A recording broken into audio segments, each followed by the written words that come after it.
स्वागत है। अपना टॉपिक चल रहा था पेयर ऑफ लीनियर इक्वेशन। तो अपन ने सारी एक्सरसाइज आपकी पढ़ ली थी, methods different pair of linear equation को सोल्व करने का, दैट सब्स्टिट्यूशन मेथड और कोएफिशिएंट कंपेयर वाला मेथड, सारे मेथड अपन पढ़ चुके हैं। अब अपन कुछ क्वेश्चन करते हैं किस प्रकार के question pair of linear equation में पूछे जाते हैं, और वो क्वेश्चन आ जाए तो अपन को सोल्व किस प्रकार से करना है, मतलब कौन सा मेथड अपन को सिलेक्ट करना है। तो ये देखिए पहला क्वेश्चन अपना 2x + 3y - 7 = 0 एक लाइन का इक्वेशन है। a1x + b1y + c1 = 0 जो जनरल लाइन का इक्वेशन होता है आपको पता है, उससे कंपेयर करके कोएफिशिएंट अपन देख लेंगे। उसके बाद दूसरा लाइन का इक्वेशन अपन को ये दिया हुआ है, यहां में x का कोएफिशिएंट है a - b, y का कोएफिशिएंट है a + b और कांस्टेंट है ये वाला। तो अपने को बोला है कि इसके इनफाइनाइट सॉल्यूशन है, तो अपने को a b की वैल्यू निकालनी है, इसके अंदर a और b की वैल्यू निकालनी है। अपने को दिया रहता है ना कोई भी इक्वेशन अपने को दी हुई हो, बाद में फिर बोलते हैं कि उसके इनफाइनाइट सॉल्यूशन है, तो उसके लिए क्या होता है a1/a2 = b1/b2 बराबर c1/c2 होता है। कोएफिशिएंट अपन को कंपेयर करना है, इसका a1 कितना है 2 है, ठीक है 2 लिख दिया यहाँ पे।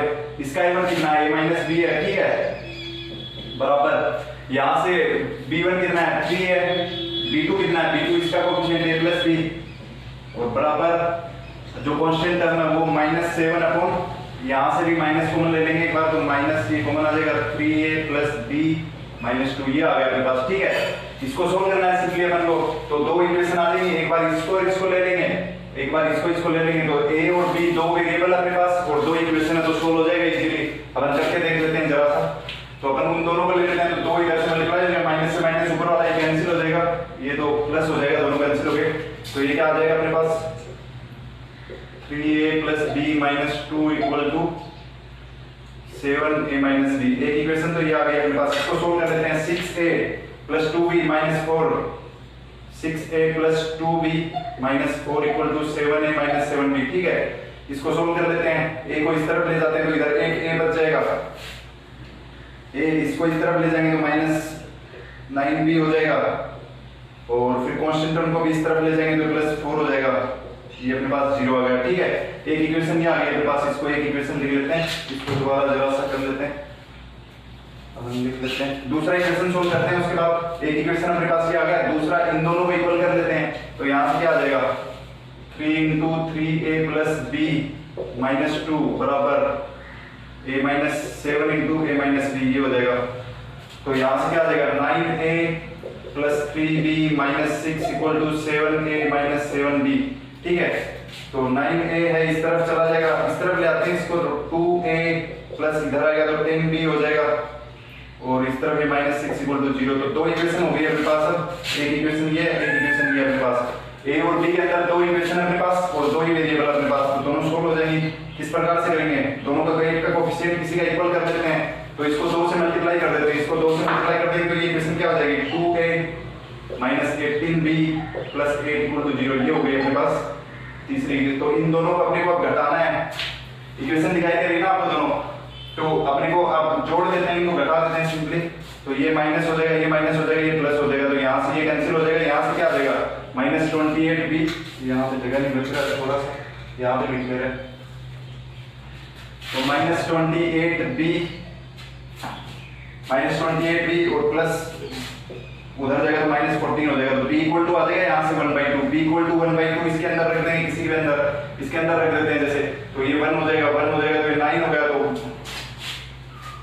b = रखना अपने को 1/2, b = 1 रखेंगे तो ये 9 हो जाएगा, ये -1 हो जाएगा, तो 2a = 1 हो जाएगा, 2a = 1 हो जाएगा, तो a = 1/2 हो जाएगा। तो इस प्रकार से अपन को सारी इक्वेशन सॉल्व करनी है। तो ये अपने पहला इक्वेशन देख लिया, इसको इरेज कर लेते हैं अपने पास।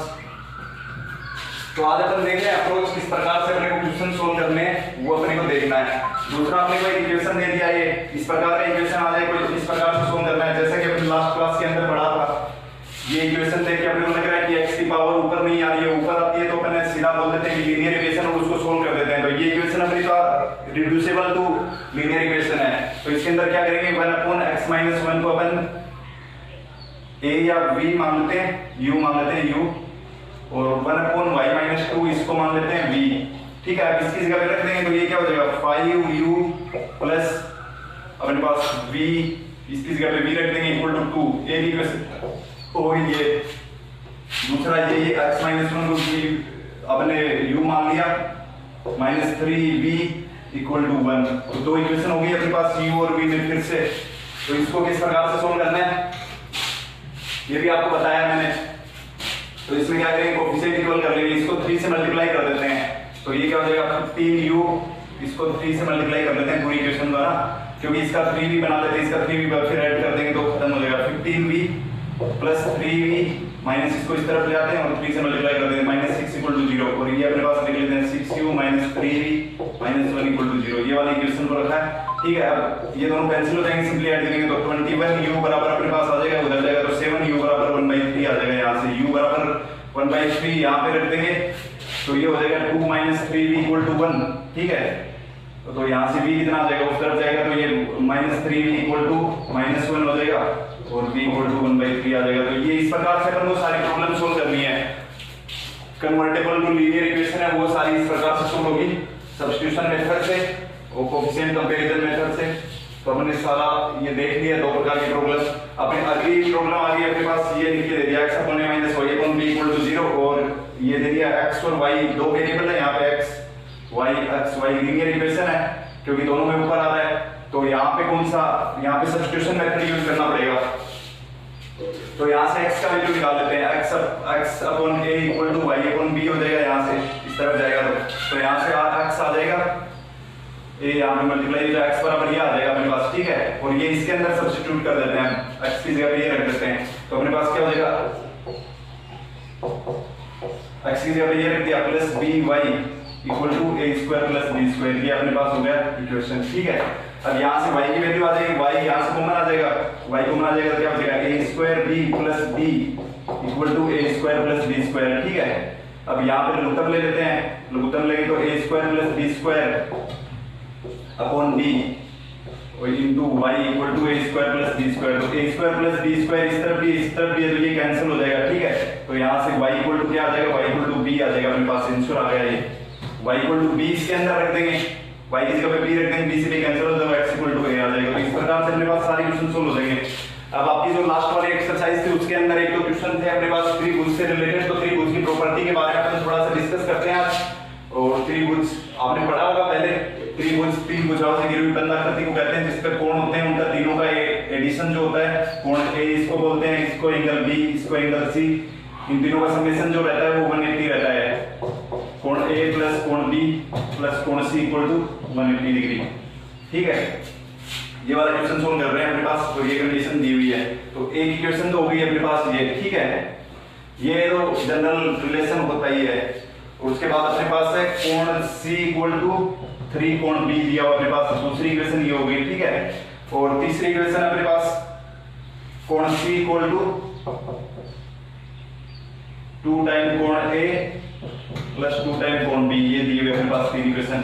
तो अपने पास तीन वेरिएबल है, A B C तीन वेरिएबल है और तीन इक्वेशन हो गई अपने पास। तो तीन वेरिएबल तीन इक्वेशन हो तो अपन इजीली सोल्व कर सकते हैं। आपने बताया मैंने आपको, दो इक्वेशन हो तो अपने पास दो वेरिएबल हो तो दो इक्वेशन चाहिए उसको सोल्व करने के लिए, तीन इक्वेशन अपने पास हो तो तीन वेरिएबल अपन सोल्व कर सकते हैं इजीली। तो यहाँ से सब्स्टिट्यूशन मेथड लगाना पड़ेगा अपने को। यहाँ से अपन a प्लस b की जगह पे क्या रख सकते हैं, कोण C अपॉन 2 रख सकते हैं, कोण a प्लस कोण b की जगह पे। ठीक है, तो इसको रख लेते हैं। ठीक है, तो यहाँ से क्या आ जाएगा, a प्लस b की जगह कोण C/2 रख देते हैं, तो ये 3 कोण C/2 ये क्या हो जाएगा अपने पास 180 डिग्री हो जाएगा। तो यहाँ से कोण C क्या हो जाएगा 180 × 2/3, तो ये 60 से कट जाएगा, तो कोण C अपने पास आ गया 120 डिग्री। ठीक है, एक कोण निकल आया अपने पास, इस प्रकार से अपने को सोल्व करना है। ठीक है, कोण C अपने पास 120 डिग्री आ गया, तो यहाँ से अपने पास कोण A प्लस कोण B है 120, मतलब अपने पास 60 डिग्री है, दोनों का एडिशन 60 डिग्री होगा। और यहाँ से अपन दूसरा रिलेशन यूज कर लेते हैं, कोण C बराबर B और C का जो है 3 टाइम्स ये है, कोण C बराबर 3 टाइम्स कोण B अपने पास, इसको यूज कर लेते हैं। ठीक है, तो a प्लस b अपने पास था पहले से, और c a प्लस b अपने पास था ना, कोण a प्लस b अपने पास ये आ गया 60 डिग्री आ गया। तो यहाँ से a plus b plus c अपने पास कितना है 180 डिग्री है। देखिएगा ध्यान से ना, इस प्रकार से कर रहा हूँ, a प्लस b है ये अपने पास 60 डिग्री है, तो इसकी जगह 60 आ गया। कोण c अपन निकाल लिया है, तो कोण c की जगह अपन क्या रख सकते हैं, कोण c 3 कोण b के इक्वल आ रहा है, तो 3 कोण b आ जाएगा, ये अपने पास 180, तो ये इस तरफ जाएगा तो ये 60 माइनस हो जाएगा 120 डिग्री, कोण 3b इक्वल टू। ठीक है, तो यहाँ से b इक्वल टू कितना आ जाएगा, कोण b इक्वल टू 60 डिग्री, नहीं 4 4 40 डिग्री आ जाएगा। तो उसके बाद कोण a अपने पास आ जाएगा 20 डिग्री। तो इस प्रकार से अपने को सारे क्वेश्चन सोल्व करने हैं। ए बी सी तीनों का अपने पास वैल्यू आ गया। अपने को ये प्रॉपर्टी यूज करनी है, त्रिभुज के तीनों कोणों का योग है जो 180 डिग्री होता है। तो इस प्रकार से अपने को सारे क्वेश्चन सोल्व करने हैं। आप पहले इसका थोड़ा एक्सरसाइज करें और आपसे जो भी क्वेश्चन पूरी एक्सरसाइज के अंदर नहीं होता है वो आप कमेंट कर दें, नीचे आपको वो सोल्व करके दे दिया जाएगा। तो इस प्रकार से आपको अप्रोच है उसको फॉलो करना है। कौन सा मेथड अपन को लगाना है इसको सोल्व करने के लिए, उसको आपको पकड़ना पड़ेगा, क्योंकि क्वेश्चन तो कैसा भी आ सकता है अपने पास। जैसे हमने ट्रेन वाला क्वेश्चन सोल्व किया था, उससे अपने पास equation reducible to linear form वाली बनती है, तो उसको रिड्यूस करना पड़ता है, उसके बाद सोल्व करना पड़ता है। तो अपने पास एक और क्वेश्चन है, ages of two friend Anil and Biju. Anil और बीजू दो बंदे हैं, उनकी एज दी हुई है। तो उसके बाद में अपने क्या दिया है, ये एज हो गया, तो क्वेश्चन दोबारा देखना पड़ेगा अपने को। तो इसको अपन कल की क्लास में सोल्व करते हैं। फिर अपने पास क्या होगा, इसके अंदर एक की एज x मान लेंगे, एक की एज y मान लेंगे। उसके बाद वही अपने को रिलेशन एस्टेब्लिश करने हैं, x और y के बीच में कंडीशन दी हुई है। जैसे यहाँ पे अनिल और बीजू की इसकी वो निकालनी है, एज निकालनी है अपने को, और साथ में इसकी सिस्टर और फादर का रिलेशन बैठाया हुआ है। तो उसको यूज करके अपने को दो इक्वेशन बनानी है, दो लीनियर इक्वेशन बनेगी और उनको सोल्व करना है कोई भी एक मेथड यूज करके। तो आप सारे प्रॉब्लम सोल्व करें, जो भी प्रॉब्लम आपसे नहीं हो वो अपन अगली क्लास में डिस्कस करेंगे। ठीक है, तो मिलते हैं दोस्तों अगली क्लास में। Thank you.